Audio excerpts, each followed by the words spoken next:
Hey everyone, happy Saturday, and Hailey here. With application season around the corner, I wanted to make a video for you all about what not to do on your personal insight question essays for your UC application. So there are a few common mistakes that I see pretty often that I want to make you aware of so that you don't run into doing these things yourselves. Also just some other things that you want to be aware of as you're writing your essays. That way you can give yourself the best possible chance, write the best possible essay, and hopefully come off as a competitive enough applicant that you are accepted into the university of your choice. Of course, there's no guarantee, but the only way to know is to try by applying. Am I right? And this is in no particular order. So first thing that I see pretty common is over-explaining things. So a lot of people, when it comes to writing these essays, maybe they don't exactly know how to write them or what tone to take and whatnot, but the number one thing that I would discourage you from is over-explaining. So, for example, you don't need to explain what your major is. If you are a psychology major, you don't need to explain what psychology is. The person reading your essay knows what psychology is. This is just a waste of your 350 word count. And rather than, telling the person something that they don't know about you, you're telling them something that is fairly obvious, which is just a waste of everyone's time. That's just one example. Another thing that I see quite often is over-explaining like what classes you took, especially with the required question for transfer students, which is like, explain what you've done to prepare for your major.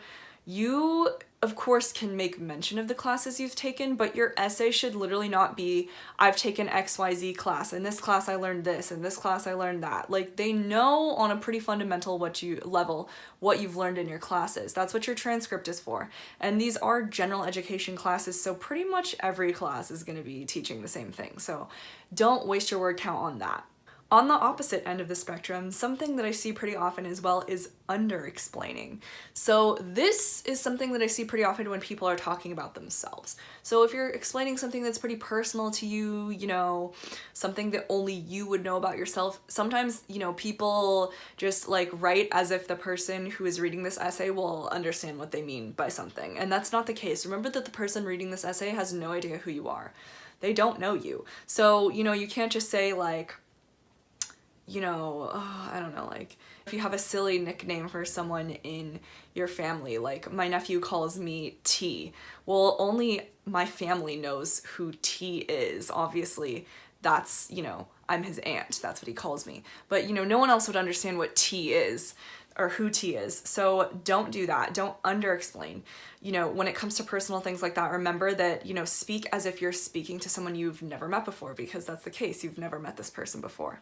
Number 3, another big thing I see is acronyms that haven't been spelled out. Things that are pretty obvious, like UC or, I don't know, SAT, IRS. You don't need to worry about spelling out those things, but for example, if you're talking about your community college and you just say WVC, they're not going to know what WVC is. They don't know that that's West Valley College. You need to type out West Valley College, at least the first time that you make mention of it, and then you can put the acronym in parentheses next to the spelled out version of the word. But, just ambiguity is going to be your enemy here. Make sure that you are as clear as you possibly can be, because once again, this person doesn't know you. They don't have a chance to ask you for clarification. So if you leave them guessing, that's a really bad thing. They might guess incorrectly.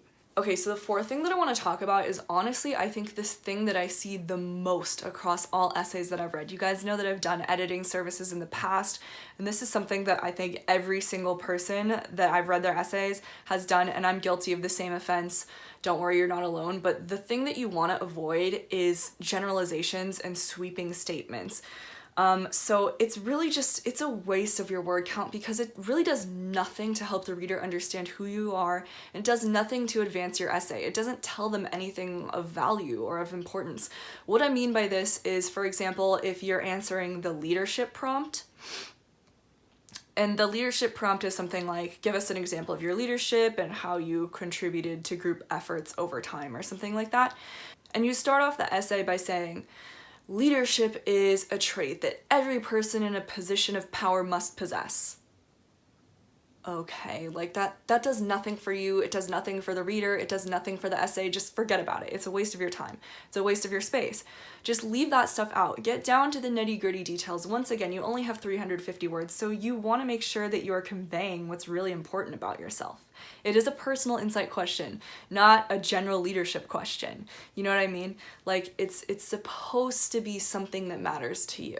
Another one that I commonly see when I read the creativity prompt is people say like, creativity is central to, I don't know, invention or something. They'll just try to be like fake deep, and it just doesn't come across well, it doesn't read well, and it just makes you seem like you didn't know what else to say, so you just said that. The main takeaway from that is if it doesn't provide insight about who you are, then just don't bother. Okay, another really big thing that I see across essays is talking about the same topic in multiple essays. Do not do this. This is a really big no-no for these essays. One, because you only have 4 words. You only have 4 essays. You only have 350 words per essay to explain you are and to provide context to your application. So if you spend more than one essay talking about the same topic, you're gonna come off as one-dimensional. You're gonna come off like you don't know how to respond to the prompt. You're gonna come off like you just aren't someone who is able to discuss multiple things at an intellectual level. And you know, I think a lot of people will read the prompts and be like, oh, okay, well, my major is this, so I need to talk about this. But that's not the case, because they're trying to get to know you as a person. And if you can only talk about one thing, you know, at a considerable amount of detail, like what does that really say about you? Does that say that you're well-versed? Does that say that you're well-rounded? Does that say that you're worldly? No, it's really putting you at a disadvantage if you're only able to discuss one thing. So please remember that you want to make yourself seem like a really, you know, rounded, diverse person who has experience in a lot of areas, and that you can contribute to the university that you are intending to transfer to on many levels. The last thing that I want to say is there is one required prompt, and then there are 7 other prompts. Out of those 7, you need to pick 3 to respond to. And if you pick one and you're just having a really difficult time, you don't know what to say, you can't really identify it, please move on to a different prompt. There's a reason that there are 7 options for you to choose from. If you feel like you don't identify with something, move on to something better. There are certain prompts that I think are easier than others. For example, I think the last prompt, which is like beyond what you've already shared, why are you a competitive applicant to UC? I think that's a really difficult prompt. I actually think it's a really bad prompt personally. It's just too vague and people don't know how to respond to it. As a result, people will often just kind of come across really desperate and almost beg to get into the university. That's not a good look. That's usually one response that I see. Other times people will provide a summary of the things that they've already talked about, or a summary of things that they discussed in their application, you know, their extracurriculars or their classes or whatnot. That's really not the intention of that essay. You know, the whole motivation behind that essay is to kind of share anything that you feel is relevant and really central to understanding you as a person that you haven't had a chance to share already, that you haven't, you know, you don't feel like it fits into any of the other prompts. So that is what you should do with that essay. I personally like to stay away from that prompt. I think it's not a very well thought out prompt. It's something that people don't really know how to respond to, as I've already said, so I personally would advise you to avoid it, but it's your personal choice. I'm not going to tell you what to do.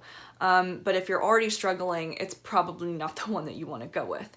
But anyway, the main point is just write from the heart, write what feels comfortable, and don't, you know, choose things that you don't feel like you can relate to. It will only hurt you in the end. You need to be able to really thoroughly explain who you are in 350 words.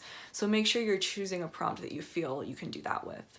Alright everyone, I have a lot of other videos that are similar to this on my channel. I will link the playlist with those videos right here, so make sure you check that out if you already haven't. If you're new to my channel, please consider subscribing. I am a current UCLA transfer student, and I am uploading videos every week about community college, transferring, and UCLA life. So as I said, please consider subscribing if you haven't already. And if you are one of my subscribers, I will see you next Saturday at 3 p.m. Thank you so much. Bye.